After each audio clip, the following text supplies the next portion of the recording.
সুস্থ আছে। আমি রেডি হয়ে গেলাম, আর আমি আর নতুন কিছু আর পরলাম না, এটাই পরে নিলাম, কালকে এটা পরেছি। আর এখন ব্রেকফাস্ট করে লঞ্চ ঘাটে যাব, সেখান থেকে আবার ট্রেনে করে কলকাতা। আর আজকে হয়তো মেবি আমি আমার মায়ের সাথে হয়তো বাড়ি যেতে পারি, মানে ইসলামপুর যেতে পারি। আর্জেন্ট একটা কাজ পড়ে গেছে, সেই জন্য আমাকে যেতে হতে পারে, এখনও কনফার্ম না, 50-50 হয়ে রয়েছে কনফার্ম। দেখা যাক, সব কিছু তোমাদের সাথে শেয়ার করবো। অ্যাকচুয়ালি আমার টিকিটটা কনফার্ম এখনও পর্যন্ত হয়নি, দেখা যাক 12টা 12:30 নাগাদ হয়তো কনফার্ম হতে পারে। যদি কনফার্ম হয় তাহলে আমি চলে যাব, না হলে 2 দিন পরে বাড়িতে যাব। এখন সবাই নিচে এসে গেছে, ব্রেকফাস্ট করবো। আর হোটেলটা ভীষণ ভালো, খাওয়া দাওয়া খুবই দারুণ, তোমরা তো দেখলে।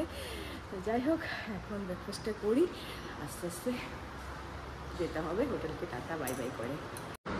সো ব্রেকফাস্ট চলে এসেছে। আমি টোস্ট নিয়েছি, ডিম সিদ্ধ নিয়েছি, আলু পরোটা, চাটনি, আর আছে টক দই অনেকের, আর তপন দায়ের, আর সুমিদির আছে তরকারি আর পরোটা। চলো ব্রেকফাস্টটা তাড়াতাড়ি করে ফেলি, তারপর কথা হচ্ছে তোমাদের সাথে। আমরা হোটেল থেকে বেরিয়ে পড়লাম, সবাই বেরিয়ে পড়লো। এবার এখান থেকে অটো বা টোটো করে যাব। আর সকালবেলা তো একদম সিম্পল ব্রেকফাস্ট করেছি, দরকার ছিল, এই 2 দিন রিচ খাওয়া দাওয়া হচ্ছিলো, তো সিম্পল খাওয়া দাওয়া করলাম আমরা সবাই। আর বাইরে ভালোই রৌদ্র উঠেছে, দেখো। চলো গাড়িতে উঠি, তারপর কথা হচ্ছে। সো আমরা টোটোতে উঠে পড়লাম, সবাই আছে। যাই হোক, 250 টাকা নিয়েছে একদম লঞ্চ ঘাট অবধি। তোমার কেমন লাগলো? এই হোটেল ভালো, সব কিছু ভালো, খাওয়া দাওয়ারও ভালো, হোটেলে সব কিছুই ভালো।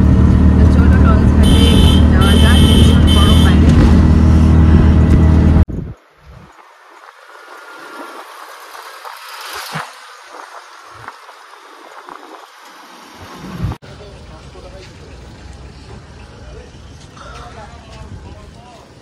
আমরা চলে এসেছি লঞ্চ ঘাটে, প্রায় 40 মিনিট লেগেছে, মানে হোটেল থেকে লঞ্চ ঘাটে আসতে। বিশাল বড়, তারও তোমাদের সাথে শেয়ার করছি। ওই লঞ্চ দাঁড়িয়ে আছে,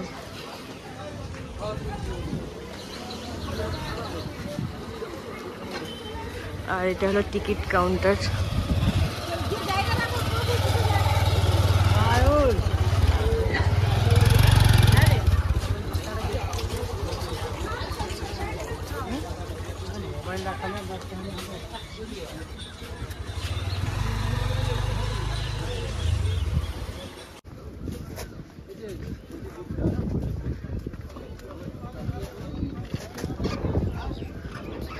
এটাতে উঠবো কি আমরা?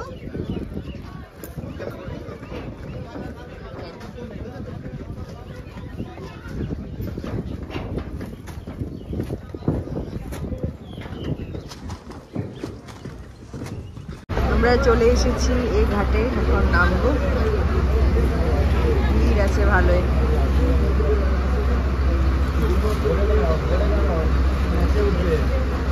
এখন সোজা স্টেশনে যাব, কাকদ্বীপ স্টেশনে।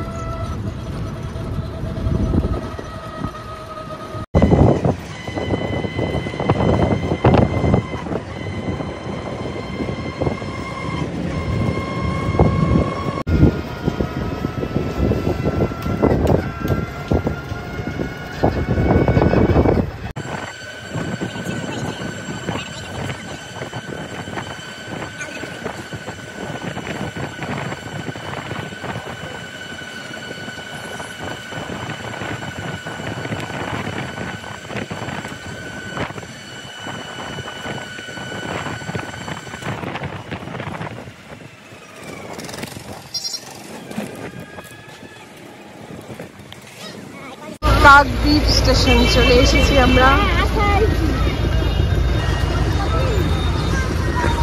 এই স্টেশন থেকে 10:30টার ট্রেন আছে, নামখানা থেকে আসবে ট্রেনটা 10:30টায়। আর আশা করে রাখছি 12টা 12:30টায় যাদবপুরে পৌঁছে যাব। দেখা যাক, আরও টাইমও লাগতে পারে, 1টা বাজতে পারে, ট্রেনের উপরে নির্ভর। এখন এখানে গিয়ে একটু বসে, ভীষণ গরম লাগছে, গরমে আর ভালো লাগছে। চলো ট্রেনে উঠি। আমরা ট্রেনে উঠে পড়লাম, ট্রেনে উঠে খাওয়া দাওয়া শুরু করে দিয়েছি, বিস্কিট খাচ্ছি আর জল, প্রচণ্ড গরম।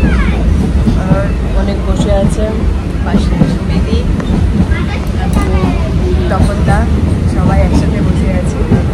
আমরা জানাইলে উঠেছি, আশা করে রাখছি একটা বেজে যাবে যতক্ষণ বুঝিয়ে। যাই হোক, সব কিছু সুন্দরভাবে হলো। চলো একদম স্টেশনে নেবে, যাদবপুর স্টেশনে কথা হচ্ছে। গুড ইভিনিং এভরিওয়ান, আমি বাড়িতে আছি। আমি তো তোমাদেরকে বলেছিলাম মায়ের সাথে আমি বাড়িতে যাব, বাট আমার আর যাওয়া হয়নি। মা বেরিয়ে গেল, আজকে মায়ের 4টার সময় ট্রেন ছিল আর আমার ছিল 3টের সময়। তো যাই হোক, আমার শরীরটা খারাপ লাগছিল, তাই টিকিটটা ক্যান্সেল করে দিলাম। আর মাঝে আমাকে দেখতে পাওনি, কারণ ভিডিও করতে পারিনি আমি, এতটা শরীরটা খারাপ লাগছিল। এখন রেস্ট করে এখন একটু মোটামুটি ঠিকঠাক আছি, রেডি হয়ে গেলাম। এখন যাচ্ছি মার্কেটে, কালকে সকালবেলা তো কিছু রান্নাবান্না করতে হবে, তাই তো তার জন্য তো বাজারটা আগে করতে হবে, তাই বাজারে যাব। চলো তোমরা সাথে থাকো, দেখতে থাকো কি কি শপিং করছি, মানে কি কি বাজার করছি। চলো, বাজারে চলে এসেছি, দেখি কি পাওয়া যায়।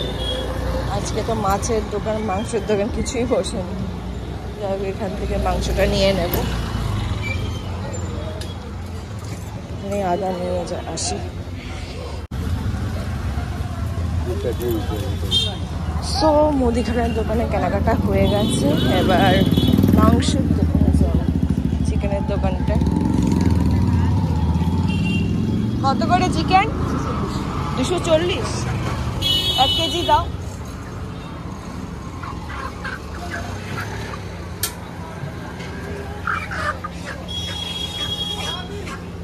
সো এখন বাজার করে আমি ফিরছি, টুকটাক ঘরের জন্য নিলাম, কালকের থেকে রান্না শুরু করব। আর আজকে রাত্রেবেলা খাবারটা অনলাইনে অর্ডার করব, কারণ ঘুরে এসে আর রান্না করতে ইচ্ছে করছে না, কাল থেকেই শুরু করব। এখন বাজারটা এই জন্য করে রাখলাম যাতে কালকে আর কোনো অসুবিধা না হয়। কালকে আবার সকালবেলা কাজও রয়েছে। আর কলকাতার কি বলবো, গরম তো আছে। নর্থ বেঙ্গলে ভালোই বৃষ্টি হচ্ছে। আর কি করা যাবে, এখন তো যেতে পারলাম না বাড়িতে, বাট কবে যে যাব সেটাই প্ল্যান করব। অবশ্যই তোমাদের সাথে শেয়ার করব। অনেক ঘরে আছে। আজকে যাবো, দুপুরবেলা সিনেমা দেখছিলাম, সিনেমা দেখতে দেখতে আবার ঘুমিয়ে পড়লাম। এখন ঘরে গিয়ে সব কিছু রেডি করে রাখতে হবে, নাহলে কালকে অসুবিধা হয়ে যাবে। সকালবেলা লাইটটা অন করে দিলাম। আজকে আমাদের ডিনারে আছে মোগলাই, তার সাথে একটু তরকারি আছে, পেঁয়াজ রয়েছে, চাটনি রয়েছে। তো চলো চটপট ডিনারটা করে ফেলি, তারপর কথা হচ্ছে। হাই এভরিওয়ান, জাস্ট ডিনারটা কমপ্লিট করলাম, ফ্রেশ হয়ে নিলাম, এবার ঘুমানোর পালা। দুটো দিন ভীষণভাবে মজাভাবে কাটলো, আর ব্লগের মাধ্যমে তোমরা দেখেছো যে কীভাবে মজাটা করলাম আমরা। আর আজকের ব্লগটাকে তাহলে এখানে এন্ড করলাম। যদি কিছু ভালো লাগে থাকে please do subscribe and share. কালকে আবার দেখা হচ্ছে নতুন ব্লগ নিয়ে। টাটা, গুড নাইট, ভালো থেকো।